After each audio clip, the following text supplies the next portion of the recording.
नमस्कार, welcome to my channel astro Pandit विशाल।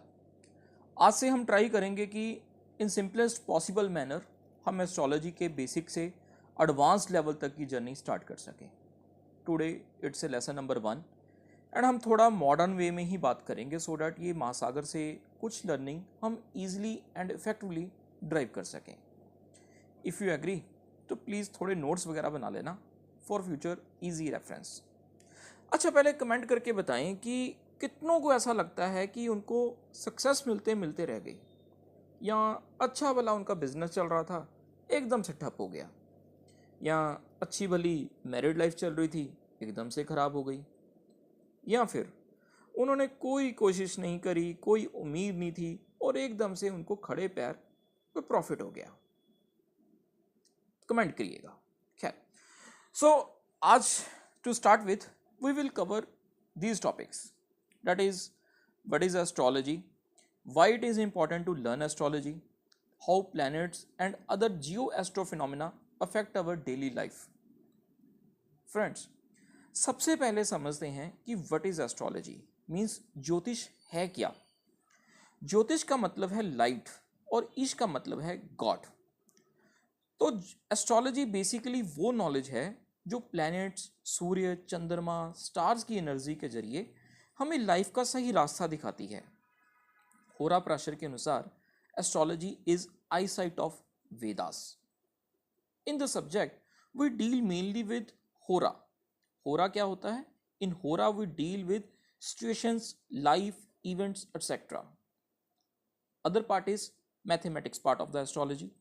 इसमें हम क्या करते हैं? इसमें वी डू द कैलकुलेशंस, पंचांग बनाना, जन्म कुंडली बनाना, कोई ग्रह नक्षत्र की प्लेसमेंट्स निकालना, पूर्णिमा अमावस्या की तिथियां निकालना, सो डैट कि उनके बेसिस के ऊपर हम होरा का निर्माण करके आगे प्रश्न उत्तर संभव कर पाएं या इंटरप्रिटेशन कर पाएं। और तीसरा है स्थूल ज्योतिष। स्थूल ज्योतिष ये है कि ये प्लैनेट्स का प्रभाव हमारी धरती पर भी तो पड़ रहा है कि यहाँ के पहाड़ हैं, यहाँ के नदी नाले हैं, अलग अलग देश हैं। हम सुनते हैं कि वहाँ आजकल ज़्यादा आगजनी की खबरें हो रही हैं, वहाँ ज़्यादा बाढ़ आ रखी है। ये सब चीज़ें भी एस्ट्रोलॉजी का ही पार्ट हैं। तो दिस इज स्थूल ज्योतिष। हम अपने लेक्चर्स में मैथमेटिकल ज्योतिष कैलकुलेशंस पर उतना एम्फेसिस नहीं करेंगे क्योंकि आज के युग में कंप्यूटर हर घर में है। तो मैथमेटिकल कैलकुलेशंस जो हैं वो कंप्यूटर बहुत परफेक्टली कर सकता है। सो हमें उतना ज़्यादा बारीकी में जाने की मैथमेटिकल ज़रूरत नहीं है, लेकिन फिर भी मेनली होरा और फलित ज्योतिष हम सीखेंगे। बट मैथ्स में हमें जो अंडरस्टैंडिंग बेसिक चाहिए होगी वो हम ज़रूर सीखेंगे, क्योंकि ऐसा ना हो कि हमें बेसिक्स ही ना पता हो। खैर, एस्ट्रोलॉजी सिर्फ फ्यूचर बताने वाला जादू नहीं है, बल्कि it's a science and art. It's science because all calculations are scientific. Art इसलिए है क्योंकि वैदिक एस्ट्रो कैलकुलेशंस को इंटरप्रेट कैसे करना है, उन कैलकुलेशंस पर क्या व्यू पॉइंट बनाना है और क्या रेमेडीज सजेस्ट करनी है। जो आपसे कंसल्ट करने आ रहा है उसको आप क्या बोलोगे, क्या बताओगे, ये सब एक आर्ट है, सो डैट ही और she whoever is visiting you can take benefit in very easy manner। Astrology को हमने सिर्फ पैसा कमाने का साधन नहीं बना लेना, आपके पास कोई उम्मीद लेकर आता है। और दोस्तों, इतना याद रखिएगा, सुख के समय में कोई भगवान को शायद ही याद करता है, सुख के समय में ज्योतिषी के पास शायद ही कोई जाता है। ये दुख की घड़ियां ही होती हैं जब ज़्यादातर लोग मंदिर, मस्जिद, गुरुद्वारे में जाते हैं, किसी पंडित, किसी एस्ट्रोलॉजर के पास जाते हैं। तो ऐसे वक्त में आपने किसी की मजबूरी का फ़ायदा नहीं उठाना, उसको आसान से आसान जो पॉसिबल रेमेडी हो, इजी टू इजी वे में जो वो कर सके, और उसको एक सही रास्ता दिखाना है ताकि उसकी दिक्कतें, उसकी परेशानियां अगर आपके परामर्श से दूर हो सकती हैं तो वो दूर होएं, ना कि ऐसा हो कि वो आपसे मिलने के बाद और ज़्यादा उम्मीद हार जाए। अब हम नेक्स्ट स्टेप की बात करते हैं कि ज्योतिष सीखना क्यों ज़रूरी है। सोचिए, आज हर कोई फास्ट पेस लाइफ में right decision at the right time लेना चाहता है।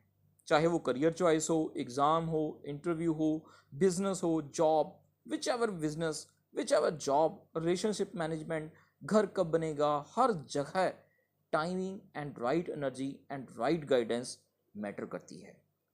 एक अच्छा एस्ट्रोलॉजर कैन गाइड यू कि क्या करना चाहिए, कब करना चाहिए और क्या होने के चांस सबसे ज़्यादा हैं। फिर चाहे भागकर शादी होने का चांस हो या फिर जॉब करते करते एकदम यू टर्न आना और एक रिकॉर्ड ब्रेकिंग बिजनेस स्टार्ट हो जाना। जी हाँ, एस्ट्रोलॉजर आपको इस चीज के बारे में बता सकता है। अब बात करते हैं कि क्या ग्रह नक्षत्र हमारे जीवन पर प्रभाव डालते हैं। आपको एक छोटी सी स्टोरी सुनाता हूँ। मेरी एक क्लाइंट की बेटी बहुत smart, talented and hard working है, लेकिन जब भी कोई जॉब रिलेटेड एग्जाम होता तो वो रिटर्न तो क्लियर कर लेती, लेकिन इंटरव्यू में ने ना जाने क्या होता कि जब इंटरव्यू की टर्न आती तो she use to lose all her confidence. उसकी बात करने के स्टाइल में नर्वसनेस ही आ जाती। उनकी कुंडली देखी गई। मरकरी प्लैनेट की एक रेमेडी लाइक गौ माता को चारा डालना एंड वेडनेसडे को ग्रीन टॉफियाँ छोटी बच्चियों को देना स्टार्ट करवाया। जस्ट आफ्टर 2 months फिर एसएससी का एग्ज़ाम था। शी क्लियर्ड एग्ज़ाम और इंटरव्यू भी उसका बहुत इजीली हो गया। अब हुआ क्या, मरकरी बुध ग्रह हमारे communication skills, intelligence and presentation ability को कंट्रोल करते हैं।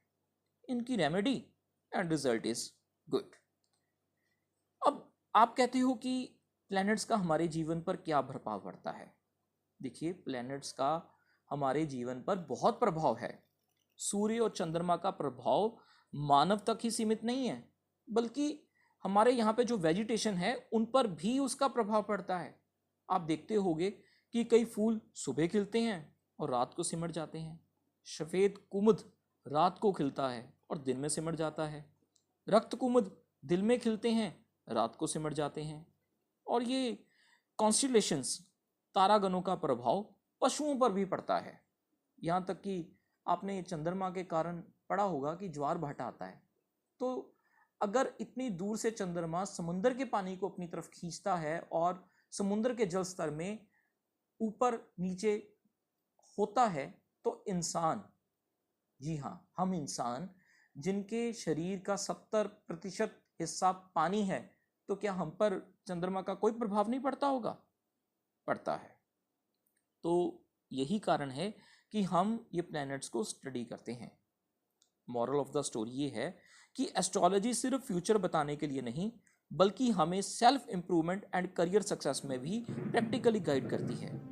लेकिन यस, किस्मत और कर्म का भी योगदान रहता है। अब बात करते हैं बेसिक पिलर्स ऑफ एस्ट्रोलॉजी। इनको जरा लिख लीजिए। सबसे पहले है प्लैनेट्स, यानी कि 9 ग्रह। दूसरा पिलर है हाउसेस, यानी कि जन्म कुंडली के 12 भाव। आप पिक्चर देख रहे होंगे, उसमें मैंने एक टेबल बनाया हुआ है। इस टेबल को याद रखिएगा। ये 12 भाव होते हैं किसी भी कुंडली में। 1 2 3 4 5 6 7 8 9 10 11 12। घर हमेशा यही रहेगा, वो किसी का भी हो, भाव यही रहेंगे। वो बाद में हम बात करेंगे कि इसमें ग्रह किस तरह से आते हैं। और अगली चीज है ज़ोडिक साइंस, यानी कि 12 राशियां। हाँ, वही एरीज, टॉरस, मेष, मिथुन, कर्क, ये राशियां।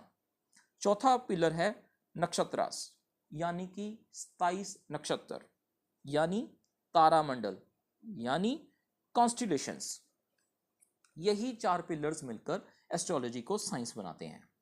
सो डियर व्यूअर्स, अब आपने जाना कि astrology is a life navigation system which helps you to take right decision and guide you to choose right path and solve any confusion।